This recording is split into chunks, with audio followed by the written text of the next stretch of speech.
What is going on, crypto fiends? Thank you as always for tuning into the channel. I'm Ryan Rotolo, and today is a very special day because it is Bitcoin Pizza Day. Woo! I hope all of you out there that are a crypto enthusiast are eating some type of pizza because it is a special day. So we do have a couple news articles we are going to be looking at, but we also are going to be looking at an interview with the Bitcoin pizza man himself, and I'm gonna kind of just give you guys my reaction of the whole spiel. Now, as you know, if you are subscribed to the channel and you leave a comment down below, you get your chance to enter in for one of these cryptocurrency wallets. Simply be subscribed and leave a comment down below.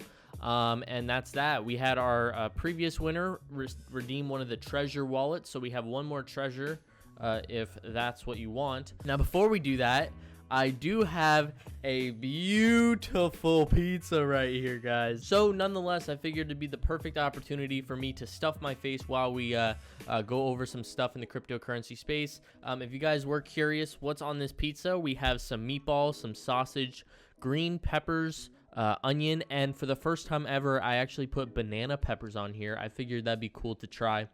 So I will let you guys know how it is. So another cool thing, and it doesn't relate to cryptocurrencies because I did look it up. I don't know if you guys have noticed, but Pepsi has been adding Pepcoin onto all, it's probably blurry. They've been adding Pepcoin onto all of their Pepsi products, whether that's their chips or drinks. And pretty much what that is, it's a way to earn coins for purchasing their products, and they can send you money through Venmo, PayPal. You can get or extra snacks or drinks with it. So it's not a cryptocurrency specifically, but it's a nice way to kind of transition everyone into, you know, that cryptocurrency mentality. So let's go ahead and dive into this video. I just want to give you guys my take on this whole spiel of the gentleman that sold a lot of Bitcoin for some pizza. So let's go ahead and watch now. The world go around, but we could be moving towards a world without cash. From credit cards I'm gonna to start Apple eating my Pay pizza. and cryptocurrency like Bitcoin, cash is no longer king. When I say Bitcoin, you say what? Pizza. This is Laszlo Hanyet of Jacksonville, and it was a pizza delivery order 9 years ago that began the cryptocurrency craze. I just told people I wanted a pizza and I want to pay with Bitcoin. I didn't want a gift card. I didn't want some weird exchange. I wanted to give you Bitcoin and you give me pizza. I love that. The 37-year-old computer programmer created this thread in an online forum and posted that he would pay someone 10,000 Bitcoins for a couple of pizzas. A user from England took him up on the offer, and these pizzas were delivered to Hanyet's home. At the time, the 10,000 Bitcoins were worth about $40. Today, they would be worth $100 million. 100 million. Keep that Bitcoin. And it's like, well, you know, somebody had to start it off. The pizza was purchased at this Papa John's on Atlantic Boulevard. There's even a plaque on the wall with the date May 22nd, 2010, and a proclamation that Jacksonville is the home of the first Bitcoin purchase. Tim Mosbach is the general manager. It's just nice to see history being made here. So here's how you slice it on how Bitcoin and other cryptocurrencies work. It's like buying and selling a stock. The difference is we all know Bitcoin's how computer files. Bitcoin and cryptocurrencies work, but nonetheless, I thought that was really cool. I know a lot of people kind of don't give him hate, but they're like, dude, don't you want to kill yourself? You just gave away 10,000 Bitcoin for 2 pizzas. Well, obviously, guys, at the time, he didn't think it was going to be worth $20,000 one day at its all-time high. But I loved when he said, you know, someone had to do it. Someone had to experiment with Bitcoin and, you know, buy a real world good with it. So he went out and bought some pizza. Fun fact, 2 fun facts. 1, I'm eating Papa John's right now. 2, this guy is from Jacksonville, Florida, and I'm actually only about 30 minutes away from him. So maybe, I didn't even think of this, maybe he'll allow me to interview him one day. Maybe I'll have to figure out how to contact him, and I'll see if I could set something up for you guys. I don't know, I think that'd be pretty cool, I'm sure. And another thing you guys have to understand is this guy has to have more Bitcoin, you know. There's no way he just had 10,000 and he spent it and he never continued to accumulate or mine Bitcoin. So nonetheless, I'm sure he's sitting on a fat stack and he's very content, very fine with that. But you know what's really crazy? At Bitcoin's all-time high of $20,000, these 2 pizzas cost him $200 million. $200 million.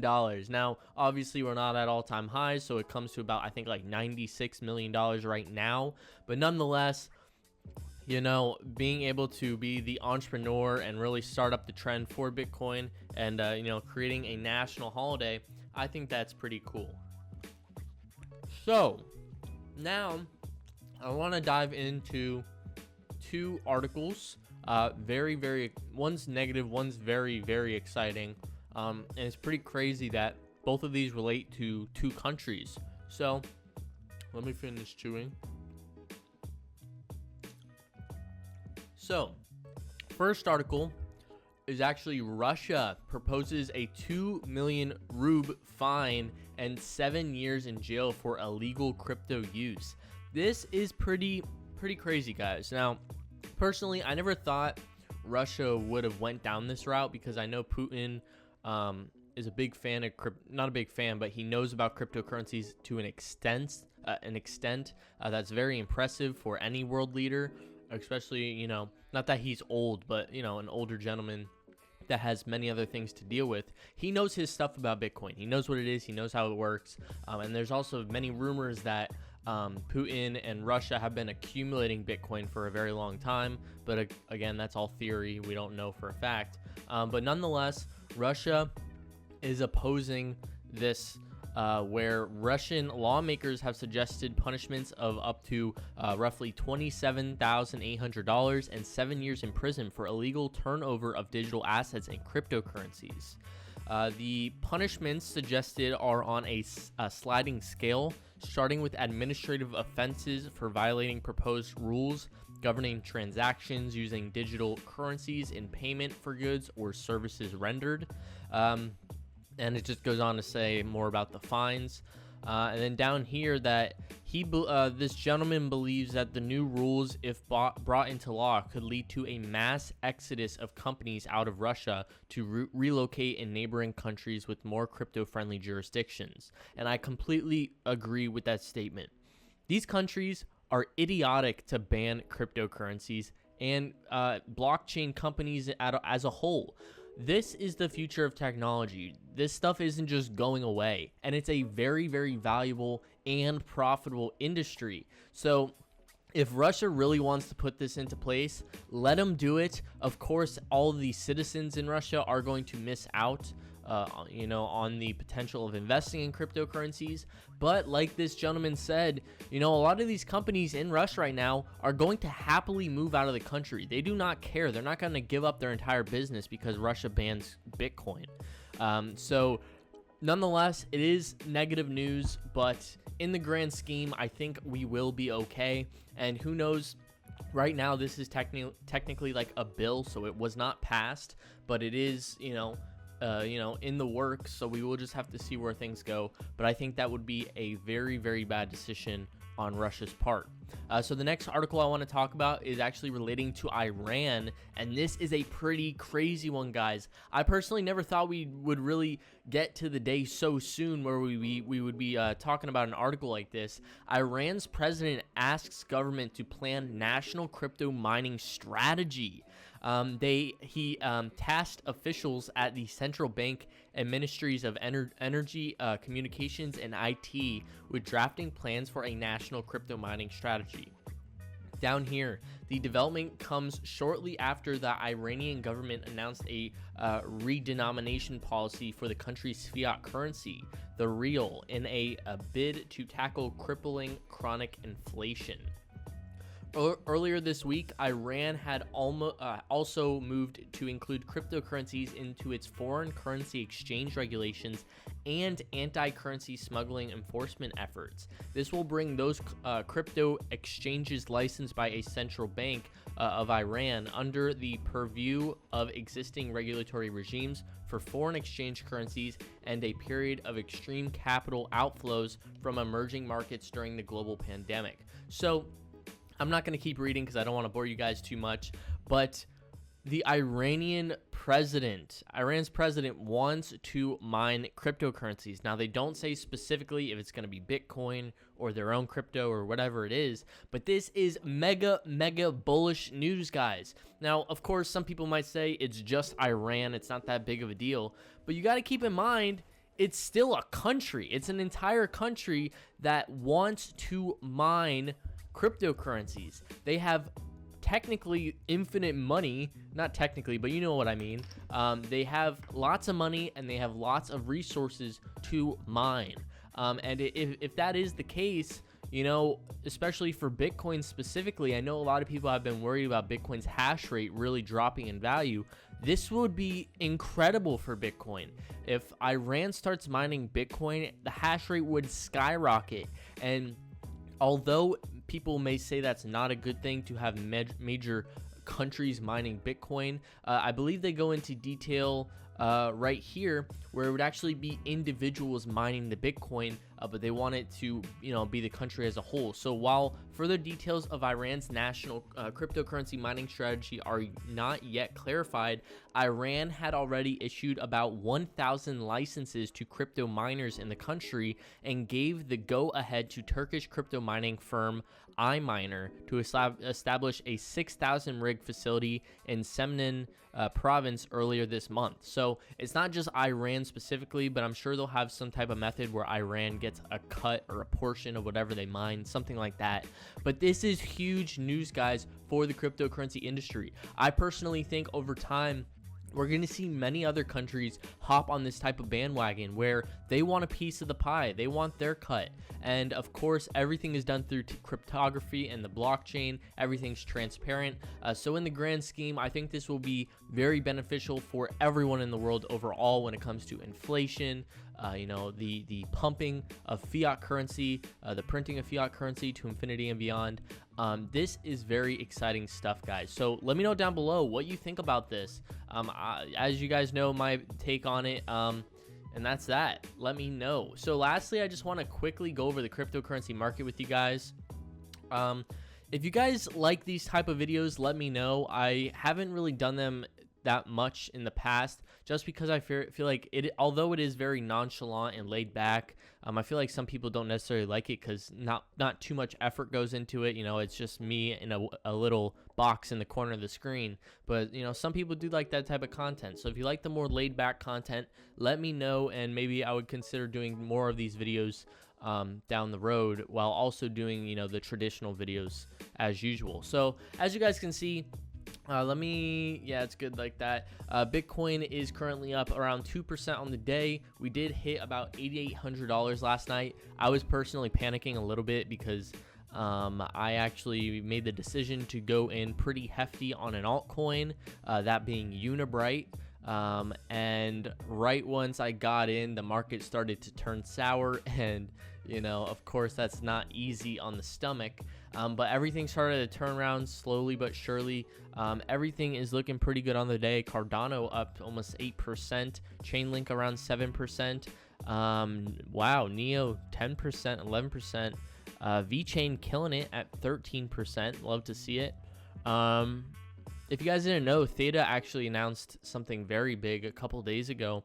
I actually sold my Theta position a couple months back. Unfortunately, it wasn't anything too large, but of course they, you know, pumped to all-time highs pretty much off of the news that all of the new Galaxy phones that are coming out are going to have Theta.tv already on them, which is their streaming platform and their social media platform.